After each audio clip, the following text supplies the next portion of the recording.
it's Logan Wells. Haven't seen you guys in a while, but I decided to share with you today how to can tomatoes because I have got a ton of tomatoes, as you will see over here. These are from my garden. I picked these over the course of 2 days, but I have friends that actually go to one of the local farms and they'll pick the Italian Roma tomatoes to can as well if you like to make a lot of sauce and things during the year with your own homemade tomatoes.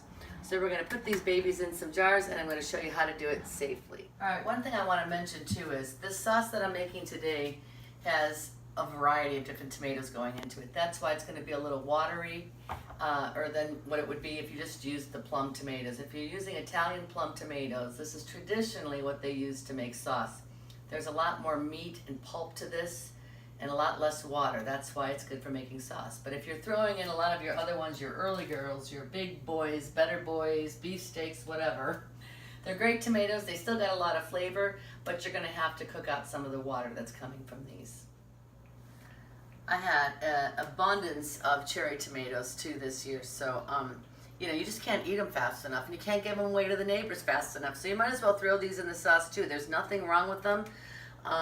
They are very, very ripe and juicy. Just make sure that you take all the stems off of them and that you wash them very good and do some quality control. If there's any cracks in them, things like that, discard those because, again, no use in ruining a whole batch of sauce because of one bad tomato.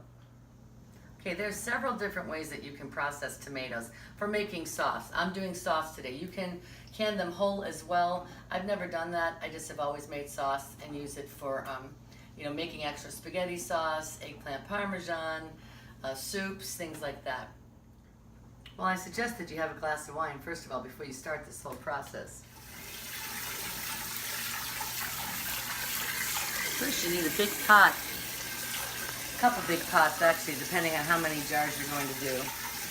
But we're going to sterilize the jars first. Okay, first we're going to talk about your supplies you're going to need. You're going to need plenty of ball jars, or sometimes I'll keep from during the year some old spaghetti sauce jars or mayonnaise jars that as long as you clean them very, very well, you can use those as well. You're going to need bands, both for the wide jars and for the small jars, and then you're going to need these lids. And you can find these usually like Walgreens. I know the grocery stores sometimes carry them, a dollar store, a lot of people, especially during the canning season, which is August, September, you should be able to find these pretty easily. You always want to use new lids. You don't have to buy these new every time, as long as they're washed really well and sterilized, but these you want to always use a new lid. Okay, you need a couple of large stock pots, because you need to sterilize your jars, both before you fill them and afterwards for processing. So we've added some water in here. Really bring it to almost to a boil and put all of your jars in there depending on how many tomatoes you have. Last week I put up about maybe 5 jars, but this week I have almost double the tomatoes, so I'm thinking I might get about 10 jars out of this batch. The most important thing about canning tomatoes or canning anything, even making jellies and jams, is making sure that everything has been washed properly with soap and water, everything's clean. Make sure if you've used the jars before that this has all been scrubbed very, very clean. You don't want any residue from last year's products. Make sure that your caps here, that those are all very, very clean. A lot of times, sometimes they'll get a little bit discolored from, you know, washing and so forth, but there's nothing wrong with those. As long as they're not rusty and that everything's been clean and dry, you're good to go on that. Okay, there's several different ways to process tomatoes. Last year when I had a lot more time, I took them all outside in a pot and I sat and quartered them and put them into a big bowl. But before I put them into the bowl, I would scrape out that jelly part of the tomato that has the seeds in it. Put them in a big bowl and then we would come in and boil them down a little bit before we run them through the processor. Today, since I've got a lot on my plate, I'm taking a little bit quicker route. Although it's quicker for the actual putting them through the Vittorio strainer, and then I'm going to simmer the sauce for a while to get all the water out of it that's going to be in here that you don't want before you can. You don't want to waste a lot of jars putting in a lot of watery sauce. Just let it simmer down to where it gets a little bit thicker, and then you can put it into the jars. So I'm going to take you through the process today of a little bit easier route. We're just going to take these whole tomatoes.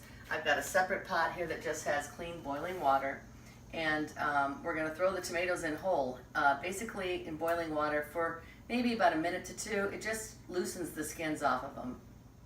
Then after they've boiled for a little bit and the skins get loose and crack, then you're going to take them out of here and we're going to put them in this Vittorio strainer.